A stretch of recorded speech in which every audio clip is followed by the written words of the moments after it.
Dennis Prager here. Great to be with you. Look at this headline in the New York Times, which is responsible for this pandemic fright as anyone. Fear of COVID leads other patients to decline critical treatment, like turning down a transplant when an organ becomes available. I have to say, and I'm sure that there'll be part of me regretting having said it, but I say what I think. I do not ask, gee, will that make me more popular or less loved or whatever? My disappointment in many of my fellow Americans is very sad to me. The ability of people to get frightened when the data are out there, your chances of dying from COVID, if you are essentially healthy, I don't care what your age, if you're essentially healthy at 90, your chances of dying are minuscule. Minuscule. And we have ruined the livelihoods of tens of millions of Americans, caused bankruptcies, shutdowns, closings. Kids have nothing to do. Parents won't send their kids to camp. Why? Because they're going to get it from another kid? Better safe than sorry. I warned about it, haven't I? Right? I've warned about it. Better safe than sorry. We are a different country than the one in 1968-69 that had, by 2020 terms, population terms, 160,000 people died. And they went to Woodstock because the damn media weren't there 24/7 to scare them. This is a nadir in American history. This is a low point.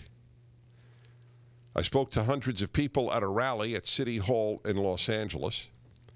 I wish there were thousands. Not so that I could personally speak to thousands. It has nothing to do with me. I just wish there were thousands. It was a touching moment when I crossed the street after speaking, and a bus driver, a Los Angeles City bus driver, just yells out, "I love you, man." I went over to him and shook his hand. A lot of people support what I'm saying. The trick is to fight.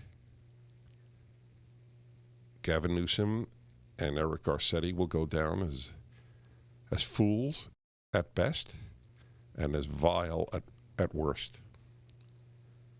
It started out, we'll overload the hospitals, quickly changed to flatten the curve, quickly changed to vaccine. Vaccine?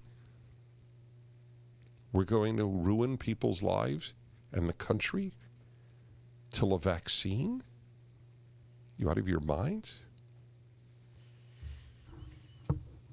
Yesterday was Memorial Day, and the New York Times on Sunday had an editorial about how racist the names of forts are. That was their salute to Memorial Day. It was so fitting. The New York Times editors loathe this country, and they will do anything to bring it down and undo the American Revolution. Not a word I said is hyperbole. It sounds hyperbolic, because, are you kidding? Undo the American Revolution? Yes, of course. That's their project, 1619. Mark Zuckerberg started out with the belief that it is not his task at Facebook to sort truth and not truth. It's not his task. It's the task of the American people. The left blasted him, and he caved because most humans are cowards.